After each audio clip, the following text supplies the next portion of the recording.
Rencana anggota DPRA menambah biaya perjalanan dinas untuk tahun 2016 menuai protes dari mahasiswa.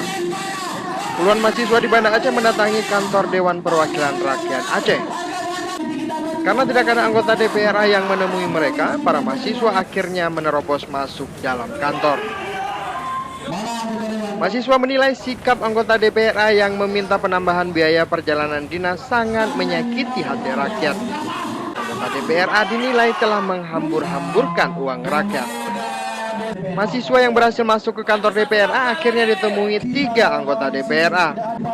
Kepada mahasiswa, mereka mengaku permintaan tambahan uang perjalanan dinas karena masih banyak produk peraturan daerah yang akan dibahas. Sebelumnya sebanyak 92,48 miliar anggaran perjalanan dinas tahun 2016 telah dianggarkan. Namun baru-baru ini anggota DPRA melakukan pertemuan dengan tim anggaran pemerintah Aceh untuk meminta tambahan biaya perjalanan dinas mereka yang telah menipis. Dari Banda Aceh, Mulyadi melaporkan untuk Aceh Video.